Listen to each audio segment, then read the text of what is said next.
सार्थ श्री ज्ञानेश्वरी.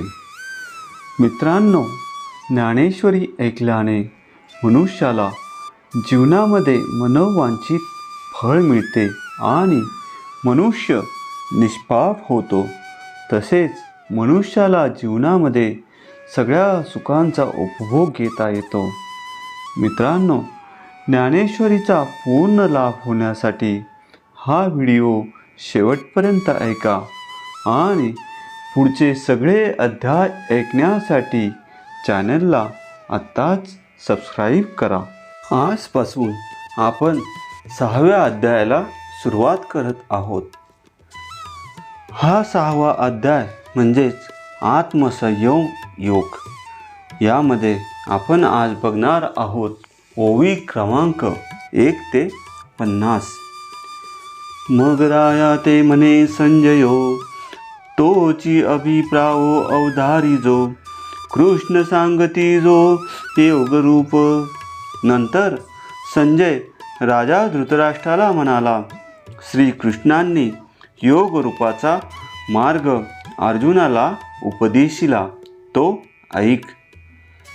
सहजे ब्रह्मरसांचे पारणे, केले अर्जुना लागी नारायणे, की तेची अवसरी पाहुणे पातलो आम्ही.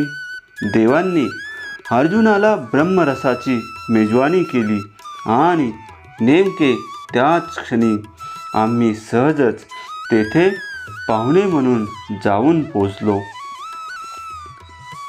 कैसी देवाची थोरी नेनिजे, जैसे तानेलिया तोय सेविजे, की तेची चवी करुणी पाहिजे, तव अमृत आहे. आमच्या दैवाची थोरवी अशी की तहानलेल्याने पाणी प्राशन करावे आणि त्याला तेच अमृत हे गोडीवरून कळून यावे. तैसे आम्हा तुम्हा झाले, जे आडमुठी तत्व फावले, तव धृतराष्ट्र म्हणितले, हे न पुसो तुंते. त्याप्रमाणे मला व तुम्हास झाले आहे, कारण हे ब्रह्म आपणास अनायासे प्राप्त झाले. तेव्हा धृतराष्ट्राने म्हटले, हे मी तुला विचारले नव्हते. तया संजया येणे बोले, रायाचे हृदय चोजवले, जे अवसरी आहे घेतले कुमारांचिया.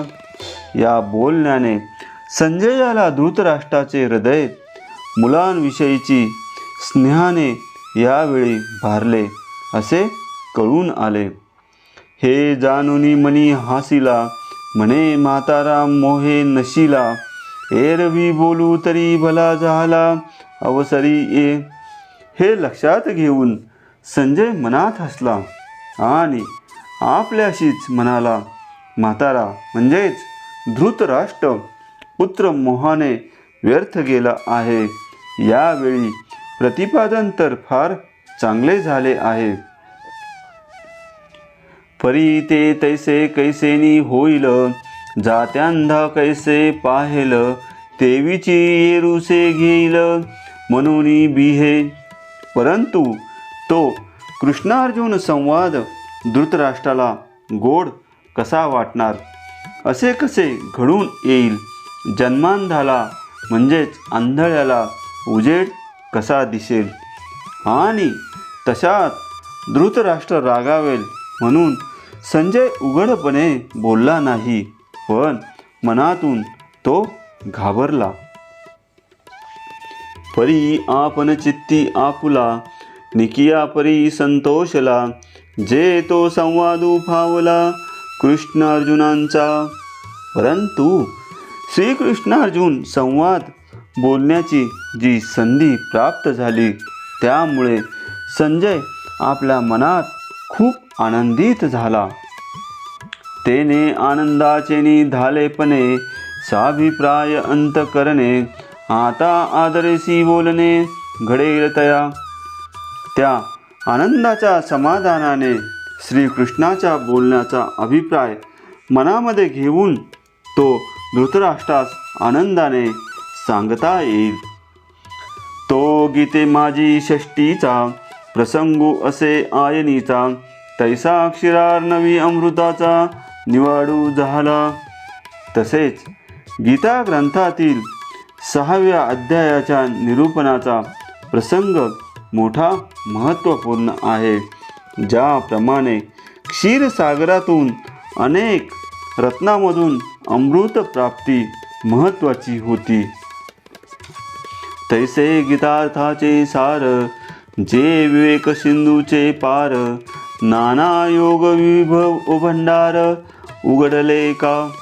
याप्रमाणे हा 6वा अध्याय म्हणजे गीता ग्रंथातील तत्वज्ञानाचे सार किंवा विवेक सागराचे पैलतीर किंवा योग संपत्तीचे उघडे भांडार आहे.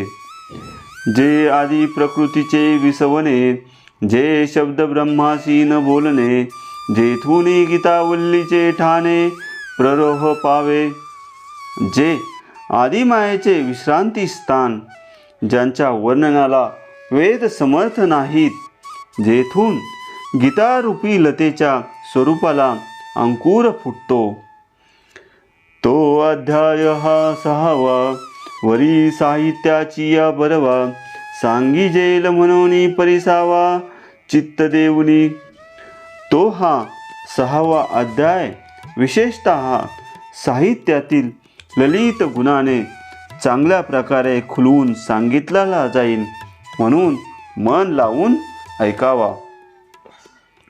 माझा मराठाची बोलू कौतुके, परी अमृता तेही पैजा जिंके. ऐसी अक्षरे रसिके मेळविन. माझे हे प्रतिपादन मराठी भाषेत आहे हे खरे, परंतु लीलेने अमृतालाही प्रतिज्ञापूर्वक जिंकील अशा तऱ्हेची रसयुक्त शब्दरचना मी करीन. जिये कोवळी किचिनी पाडे, दिसती नादीचे रंग थोडे. वेदे परिमळाचे बीक मोडे, जयाचेनी.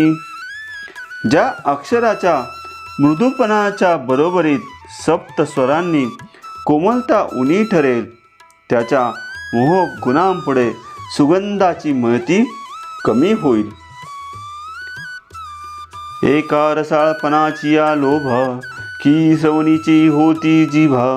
बोले इंद्रिया लागे कळंबा एकमेका. एका शब्दांच्या रसाळपणास लुब्ध होऊन कानांनाही जिभा फुटतील. बोलू लागताच इंद्रियांमध्ये एकमेकात भांडण लागेल. सहजे शब्दू तरी विशो श्रवणाचा, परिरसना मने हारसू आमुचा. घ्राणासी भावो जाय परिमळाचा, हा तोची होईल. स्वभावतः शब्द हा श्रवणेंद्रियांचा विषय आहे, परंतु जीभ म्हणते शब्दातील रस हा माझा विषय आहे. नाकाला वाटेल की या शब्दाच्या योगाने मला सुवास मिळावा, पण हे मराठी बोल सुगंध गुणाने नाकाचाही विषय होतील. नवल बोलतीये रेखीची वाहनी, देखता डोळ्याही पुरो लागे धनी. ते म्हणती उघडली खाणी रूपाची हे. आणि नवलाची गोष्ट अशी की कवित्वाची दाटणी पाहून डोळ्यांचे असे समाधान होईल की हे लावण्याचे भांडारच लाभले आहे असे म्हणतील. जेथ संपूर्ण पद उभारे, तेथ मनाची धावे बहिरे.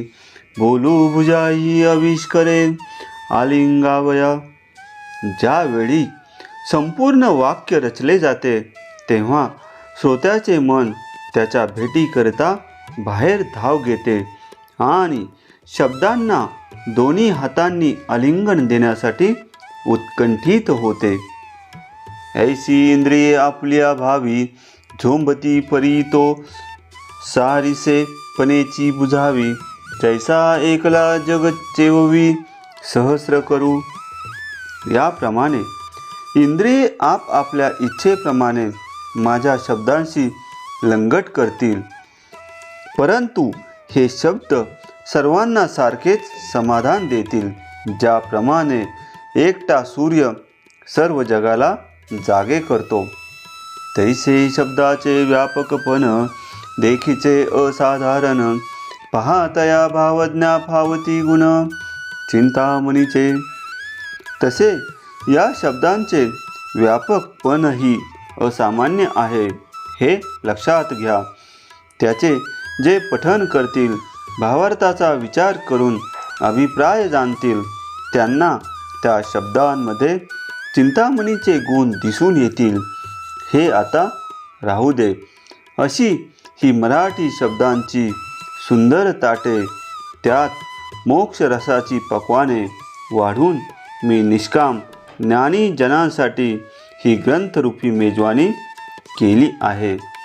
हे असो तू या बोलाची ताटे भली, वरी कैवल्य रसे ओगरिली, ही प्रतिपत्ती मिया केली निष्कामासी. आता आत्मप्रभा निच नवी, तेची करुणी ठाण दिवी, जो इंद्रियांते चोरुनी जेवी, तयासीची फावे. नित्य नवीन असणाऱ्या आत्मप्रभेचे समयी करून जो इंद्रियांच्या नकळत भोजन करेल, त्यालाच ब्रह्मरसाची गोडी प्राप्त होईल. हेत श्रवणांची या पांगे, वीन श्रोतया व्हावे लागे, हे मनाचे निजांगे भोगिजे गा. येथे शब्द ऐकण्यासाठी श्रोत्यांनी श्रवण इंद्रियांचा आश्रय सोडून देऊन मनाच्या सामर्थ्यानेच या विषयाचा भोग घेतला पाहिजे. आहाच बोलाची वालिफ फेडिजे, आणि ब्रह्माची याची अंगा घडीजे, मग सुखेसी सुरवाडीजे सुखाची माझी. शब्दांचे वरवरचे दिखाऊ कवच सोलून काढून गाभ्यातील ब्रह्मभावाशी एकरूप व्हावे. नंतर सुखामध्येच सुखाहून जावे. ऐसे हळुवारपण जर येईल, तरीच हे उपेगा जाईल. एरवी आगवी गोठी होईल, मुकया बहिरियाची. याप्रमाणे श्रोत्याजवळ मनाचा हळुवारपणा येईल तर या श्रवणाचे सार्थक होईल. नाहीतर हे सगळे विवेचन मुक्या बहिऱ्यांच्या संवादाप्रमाणे व्यर्थ जाईल. परी ते असो आता आगवे, न लगे सोतयांचे कडसावे, जे येथ अधिकारी ये स्वभावे निष्काम काम. परंतु हे असो आता सर्व श्रोत्यांना खडसावण्याची म्हणजेच कसोटी पाहण्याची काही जरुरी नाही. कारण सर्व श्रोते स्वभावतः ज्ञानी निष्काम असल्यामुळे या श्रवणाचे ते स्वाभाविकच अधिकारी आहेत. जीही आत्मबोधाची या आवडी, केली स्वर्ग संसाराची कुरोंडी, ते वाचुनी येथीची गोडी नेनती अनेक. ज्यांनी आत्मज्ञानाच्या आवडीवरून पारलौकिक व ऐहिक सुखे ओवाळून टाकली आहेत, त्यांच्याशिवाय इतरांना म्हणजेच ज्ञानी नसेल त्यांना या विषयाची गोडी कळणार नाही.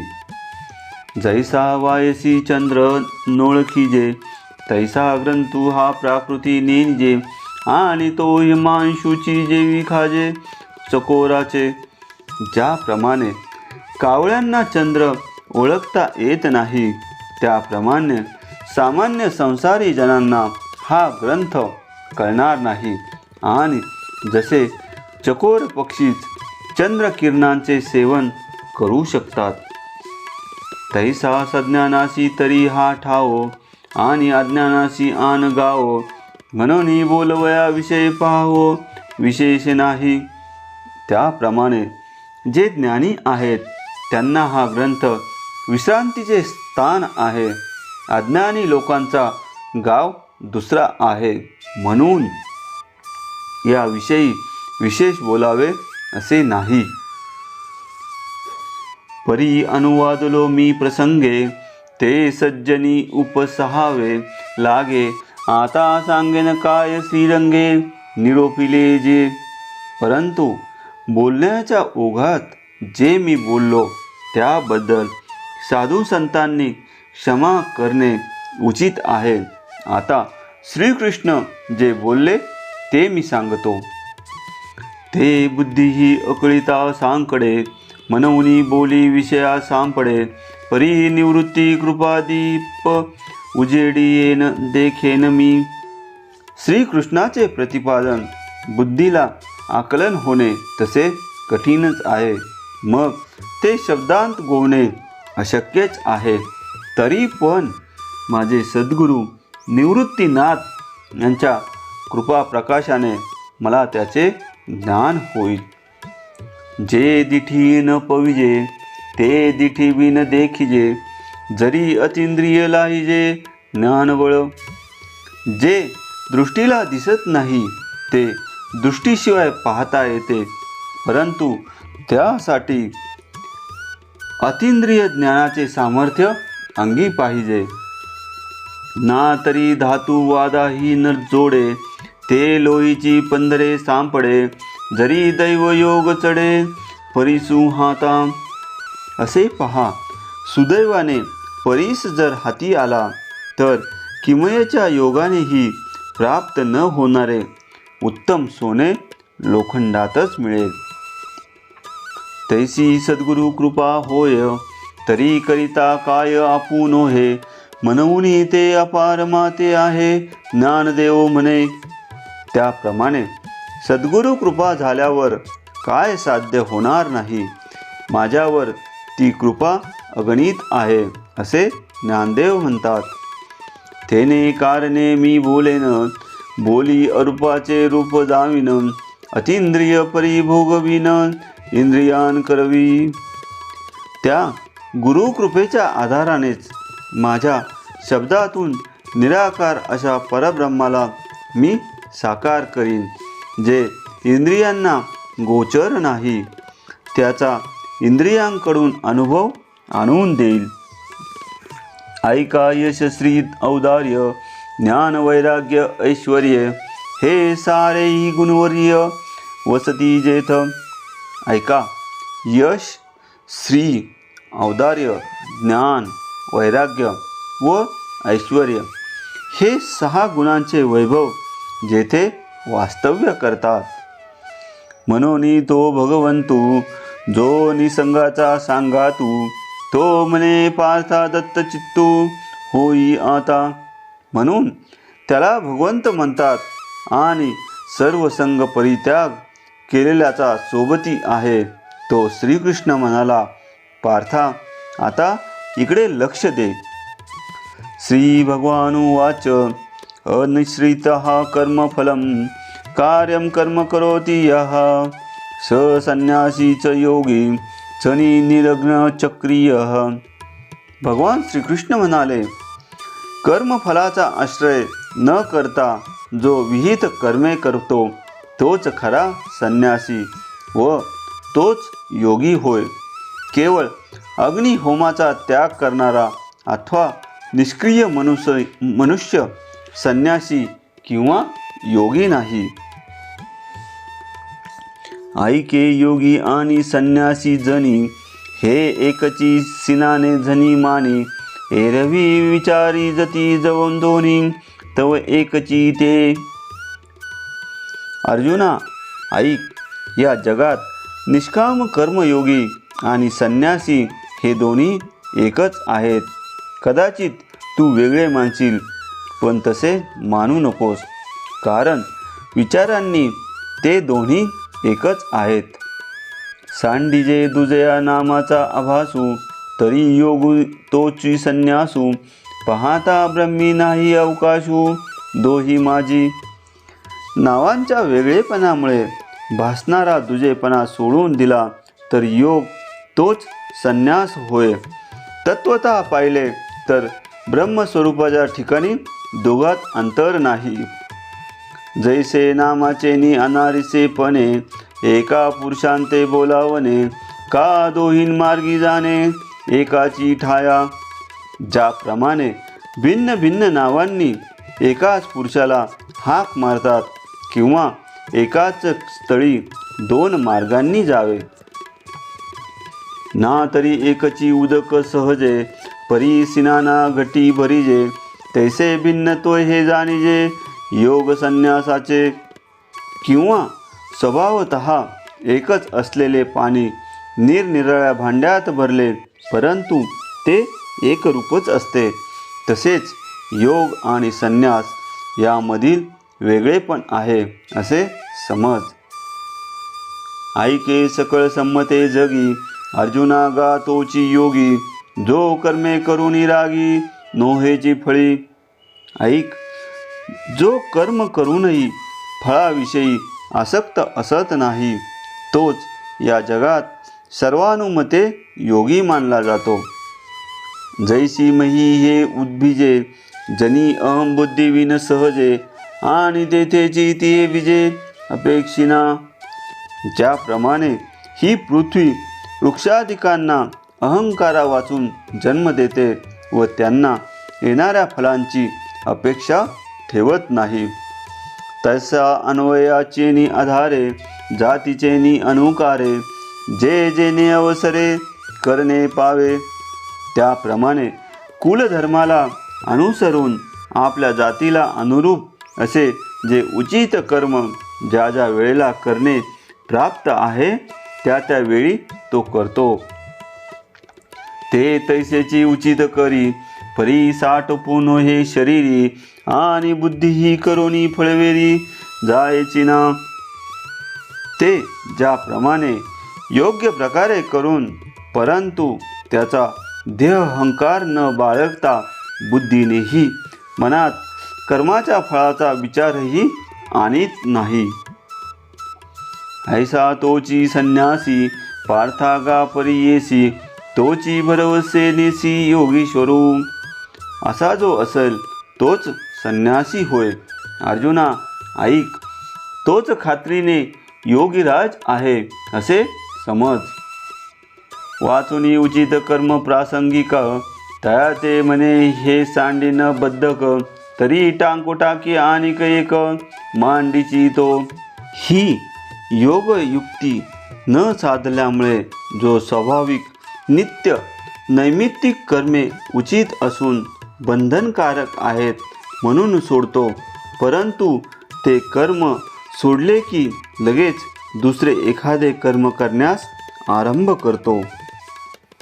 जैसा क्षाळूनिया लेपू एकू, से सवेची लाविजे आणिकू, तैसेनी आग्रहाचा पायकू विचंबवाया.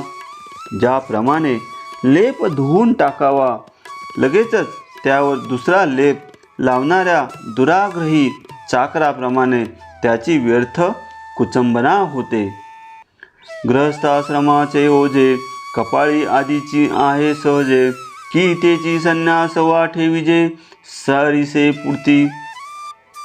डोक्यावर अगोदरच स्वभावतः गृहस्थाश्रमाचे ओझे आहे, ते नीटपणे न पेलता पुन्हा घाईघाईने संन्यासाश्रमातील कर्माचे ओझे डोक्यावर घेतो. अशा प्रकारे ओवी क्रमांक 1 ते 50 संपन्न झालेल्या आहेत. आता आपण पसायदान घेऊयात. आता विश्वात्मके देवे, येणे वाग्यज्ञ तोषावे, तोषोनी मज द्यावे पसायदान हे. जे खळाची व्यंकटी सांडो, तया सत्कर्मी रती वाढो, भूता परस्परे पडो मैत्र जीवांचे, दुरितांचे तिमिर जावो, विश्वसधर्म सूर्य पाहो, जो जे वांचिल तो ते लाहो, प्राणी जात वर्षत सकळ मंगळी, ईश्वर निष्ठांची मांदी याळी, अनवरत भूमंडळी भेट तू भूता. चला कल्पतरूंचे आरव, चेतना चिंतामणीचे गाव, बोलते जे अर्णव पियुषाचे, चंद्रमे जे लांछन, मार्तंड जे तापहीन, ते सर्वाई सदा सज्जन, सोय रे हो तू. किंबहुना सर्व सुखी, पूर्ण होनी तिही लोकी, बजिजो आदी पुरुखी अखंडित, हानी ग्रंथोपजीविये, विशेषी लोकी इये, दृष्टा विजय हो आवेजी. एथ म्हणे श्री विश्वेश्वराओ, हा होईल दान पसाओ, येणे वरे ज्ञान देव सुखिया झाला, येणे वरे ज्ञान देव सुखिया झाला, येणे वरे ज्ञान देव सुखिया झाला. मित्रांनो, पुढील अध्याय ऐकण्यासाठी चॅनलला आत्ताच सबस्क्राईब करा.